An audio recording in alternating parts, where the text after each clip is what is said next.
박성민 목사의 매일 큐티 묵상입니다. 욥기 38장 19절로 41절입니다. 어느 것이 광명이 있는 곳으로 가는 길이냐? 어느 것이 흑암이 있는 곳으로 가는 길이냐? 너는 그의 지경으로 그를 데려갈 수 있느냐? 그의 집으로 가는 길을 알고 있느냐? 내가 아마도 알리라. 내가 그때 태어났으리니 너의 횟수가 많음이니라. 내가 눈 곳간에 들어갔었느냐? 우박 창고를 보았느냐? 내가 환난 때와 교전과 전쟁의 날을 위하여 이것을 남겨두었노라.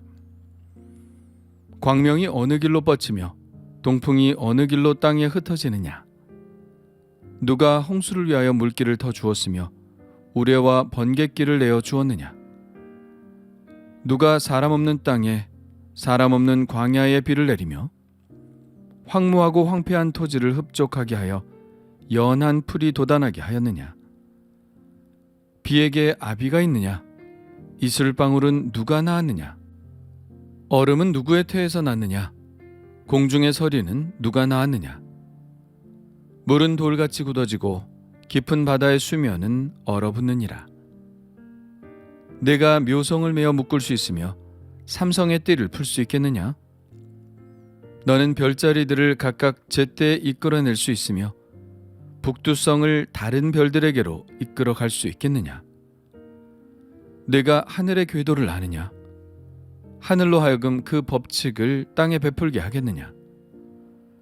내가 목소리를 구름에까지 높여 넘치는 물이 내게 덮이게 하겠느냐? 내가 번개를 보내어 가게 하되 번개가 내게 우리가 여기 있나이다 하게 하겠느냐? 가슴속의 지혜는 누가 준 것이냐? 수탉에게 슬기를 준 자가 누구냐? 누가 지혜로 구름의 수를 세겠느냐? 누가 하늘의 물주머니를 기울이겠느냐? 티끌이 덩어리를 이루며 흙덩이가 서로 붙게 하겠느냐? 내가 사자를 위하여 먹이를 사냥하겠느냐? 젊은 사자의 식욕을 채우겠느냐? 그것들이 굴에 엎드리며 숲에 앉아 숨어 기다리느니라. 까마귀 새끼가 하나님을 향하여 부르짖으며 먹을 것이 없어서 허우적거릴 때에 그것을 위하여 먹이를 마련하는 이가 누구냐? 아멘.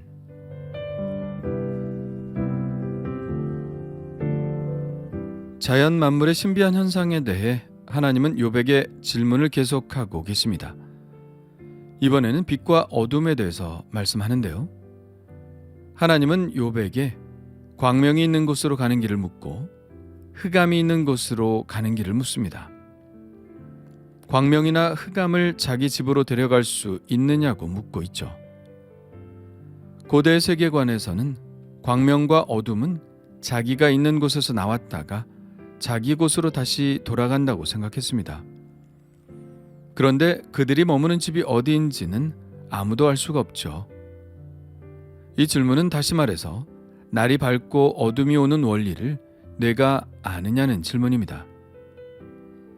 하나님은 엉뚱하게도 욥이 아마도 알 것이라고, 내가 나이가 많으니 그때 태어나 알 것이라고 말합니다. 하나님의 조크죠. 너는 도저히 알 수 없다는 것을 반어적으로 표현한 것입니다.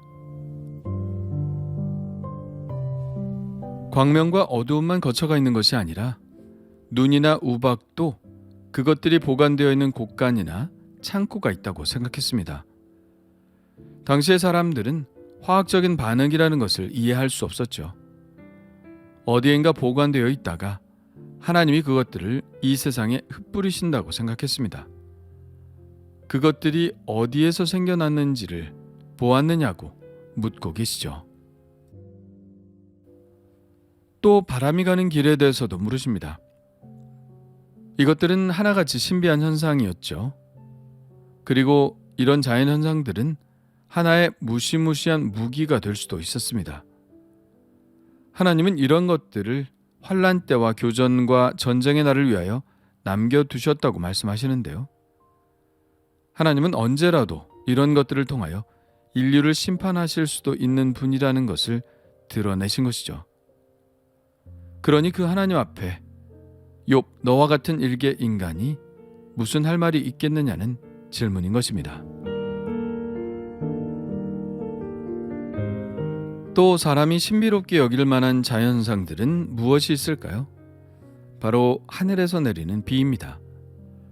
하늘에서 비가 내리면 땅에서는 홍수가 일어나고 우레와 번개가 치며 그러는 가운데 황폐했던 토지가 순식간에 풀을 돋아내게 합니다. 그 비가 어디서 오는 것일까요? 비의 아비는 누구고 이슬의 어미는 누구일까요? 도대체 어떻게 생겨난 것일까요? 또한 얼음이라는 신비한 물체는 어떻게 생겨나며 서리는 또 누가 낳았을까요? 겨울이 올라치면 물은 얼어 돌 같은 얼음이 되고 깊은 바다의 수면도 얼어붙는데 이러한 이치를 과연 욥이 알 수 있을까요? 이어서 하나님은 우주에 있는 별에 대해서 논하시는데 내가 묘성을 메어 묶을 수 있으며 삼성의 띠를 풀 수 있겠느냐고 물으시죠. 묘성이란 떨기별이라고 부르는데요. 묘성을 메어 묶을 수 있느냐는 질문처럼 이 떨기별은 엄청난 양의 별들이 한자리에 모여서 같이 이동해 다니는 별무리를 의미합니다. 이 성단은 많은 별들이 모여 있는 것이지만 사람들의 눈에는 고작 7개의 별처럼 보였기 때문에 서양에서는 7잠의 별이라고 불렀고 지금 우리는 황소자리라고 부르죠. 겨울철 남쪽 하늘에서 볼 수 있습니다. 사람들의 육안으로는 7개의 별처럼 보였기 때문에 묘성을 메어 묶을 수 있다는 말, 개역개정에서는 묘성을 메어 떨기 되게 하겠느냐는 말을 이해할 수 없었습니다. 그러나 1925년에 허블 망원경이 발명되면서 묘성이 7개의 별로 이루어진 것이 아니라 하나의 별처럼 보이지만 3천여 개의 별들이 모여있는 것이라는 사실이 밝혀지게 되었죠. 그렇다면 삼성의 띠를 풀 수 있겠느냐는 말씀은 무엇일까요? 이것은 겨울철 별자리 중 하나인 오리온 자리를 말하는 것인데요. 오리온의 허리띠 부분에 3개의 별이 나란히 위치하고 있습니다. 그래서 이것을 삼성 혹은 삼태성이라고 부르죠. 오래전부터 사람들은 이 삼태성이 평면에 나란히 위치하고 있다고 생각해 왔습니다. 한 곳에 고정된 채로 말이죠. 그런데 최근의 천체 관측에 의하면 삼태성은 지구에서 볼 때만 삼성이지 우주 공간에서 볼 때, 즉 입체적으로는 서로 뚝 떨어져 있는 별들임이 밝혀졌습니다. 즉 삼성의 허리띠는 풀려있는 허리띠였던 것이죠. 최근에 밝혀진 이러한 사실들을 어떻게 이렇게 정확하게 묘사할 수 있었는지 신기하기만 합니다. 어쨌든 하나님은 별자리 이야기를 하시면서 이 정해진 궤도를 따라 움직이며 사철과 날씨를 결정하는 별들을 정확한 때 이끌어내셔서 차질 없이 이 세상을 움직여 가시는 분이 누구냐고 욥에게 묻고 계시죠. 하나님은 다시 한번 비에 대해 말씀하시는데요. 내가 목소리를 높여 구름을 명령하여 비가 내리게 할 수 있는지, 번개에게 명령하여 순종하게 할 수 있는지, 가슴 속에 지혜를 주거나 수탈객에 슬기를 줄 수 있는지, 구름의 수를 셀 수는 있는지, 그 구름을 기울여 비를 내리게 할 수는 있는지, 티끌을 모아 진흙덩이를 만들고 그 진흙덩이들을 서로 달라붙게 할 수 있는지를 물으십니다. 36절에 나오는 수탈객에 슬기를 준다는 말이 무슨 뜻인지 좀 의아하죠. 36절은 다양한 해석의 가능성을 담고 있는데요. 이전 개역 한글에서는 가슴 속의 지혜는 누가 준 것이냐, 마음 속의 총명은 누가 준 것이냐 이렇게 되어 있습니다. 여기서는 수탈기라는 단어가 나오지 않죠. 그러나 공동 번역에서는 누가 따오기에게 지혜를 주었느냐, 누가 닭에게 슬기를 주었느냐고 되어 있습니다. 가슴을 따오기로, 마음을 닭으로 번역한 것이죠. 그렇다면 원문은 어떻게 되어 있을까요? 가슴 혹은 따옥이라고 번역한 단어는 투호트이고 마음 혹은 수탈기라고 번역한 단어는 세퀴입니다. 이 단어들은 사실 그 어원이 불분명하여 다양한 해석이 시도된 것이죠. 보통은 4가지로 해석이 가능한데요. 첫 번째는 심장과 지성으로, 두 번째는 구름과 비 혹은 번개와 안개로, 세 번째는 공동번역에서 나오는 것처럼 따오기와 수탉, 마지막 4번째로는 이집트의 지혜이신 토트로 해석이 가능합니다. 참고로 지혜이신 토트는 알파벳의 창시자요, 모든 지식의 근원자로 여겨졌으며 그리스의 헤르메스와 로마의 머큐리 신과 동일시된 신입니다. 그러니까 이 4가지 중 어떤 해석을 택하여도 그것이 잘못된 해석이라고 혹은 제일 잘된 해석이라고 말할 수는 없죠. 개역개정 성경에서는 첫 번째와 세 번째 해석을 동시에 충족하려고 했던 것 같고요. 새번역에서는 어떨까요? 이렇게 되어 있습니다. 강물이 범람할 것이라고 알리는 따오기에게 나일강이 넘칠 것이라고 말해주는 이가 누구냐? 비가 오기 전에 우는 수탉에게 비가 온다고 말해주는 이가 누구냐? 새번역의 해석은 의역이 많이 들어가 있기는 하지만 의미상으로는 가장 설득력 있는 번역이 아닐까 생각합니다. 동물의 본능이라는 것은 사람의 지혜를 훨씬 뛰어넘는 그 무엇이 있으니까요.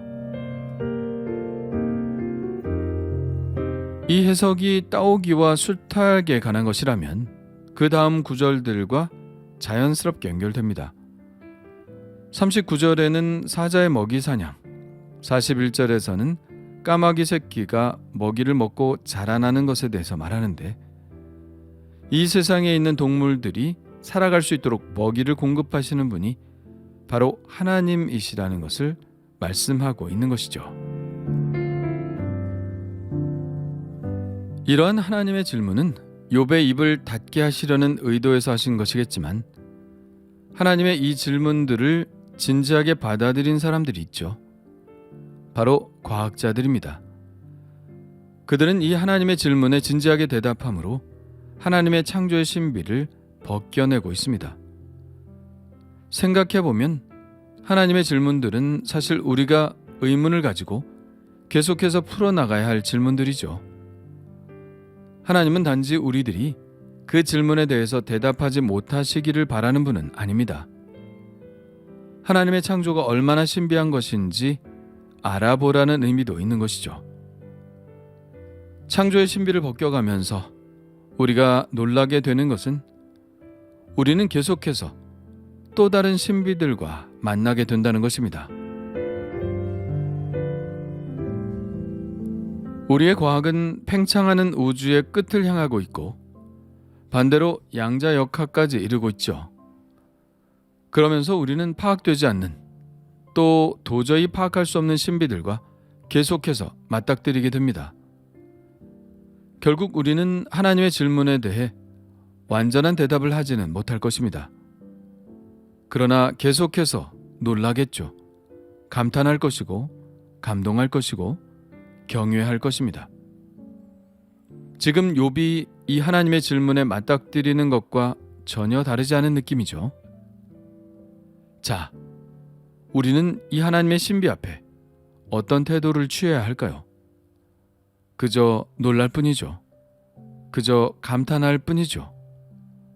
결국 그저 경외할 뿐일 겁니다.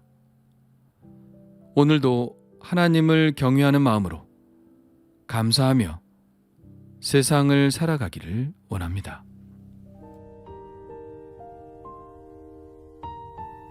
주님 감사합니다. 빛과 어둠, 눈과 우박, 바람과 비, 하늘의 수많은 별들, 또한 놀라운 본능을 부여하신 동물들, 이러한 것들을 우리에게 주신 하나님께 감사드립니다. 욥의 시대, 아니 그 이전부터 지금에 이르기까지 하나님은 한치의 오차도 없이 이 세상을 다스리고 계십니다. 변함없이 이 세상을 움직이고 계십니다. 그런 하나님 앞에 우리가 감히 어떤 말을 할 수 있겠습니까? 그저 놀랄 뿐입니다. 나도 나의 생명도 그저 놀랄 뿐입니다. 놀라운 사랑으로 우리를 보존해 주시는 주님, 감사드립니다. 오늘도 그 사랑에 감탄하여 살아갈 수 있게 해 주옵소서. 예수님의 이름으로 기도합니다. 아멘.